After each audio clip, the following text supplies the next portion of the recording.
the real world, our information will often be imperfect.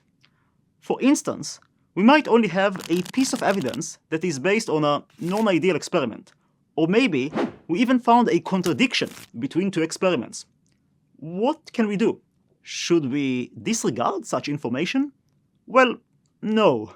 What's helpful in these cases, and in general, is to think about evidence quality as a hierarchy. The better the evidence, the more credit it should get in our decision-making.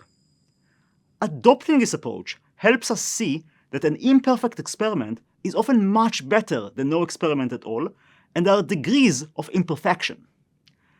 The medical domain tackles this issue quite often, as doctors inherently face life and death decisions without perfect evidence all the time. The pyramid you are seeing is a way to visualize the levels of credibility that different types of evidence offer. At the bottom, there is expert opinion, the judgment or advice of a professional who has an expertise in a relevant area. To clarify, the evidence in this tier is not based on any specific experiment, but on the knowledge and experience of the expert. We do want to stress that the point here is not that expert opinion is not reliable. In a research context, it's still considered evidence, and it is often way better than non-expert opinion, anecdotes, unverified social media posts, and lots of other non-rigorous stuff.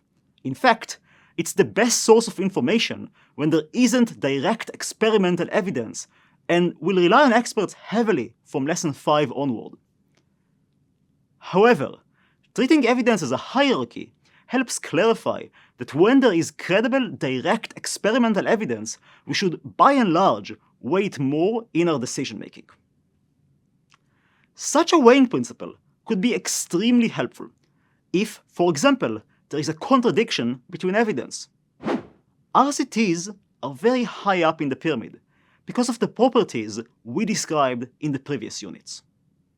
At the top is evidence based on combining the results of multiple reliable sources into a single estimate. For example, aggregating a collection of RCTs. This is a top tier because if the result of combining multiple credible sources points to an effect, our certainty that the effect is real is the highest. For brevity, we did not discuss the other terms in the pyramid. Also, they are much more relevant in the medical domain than in the context we discuss.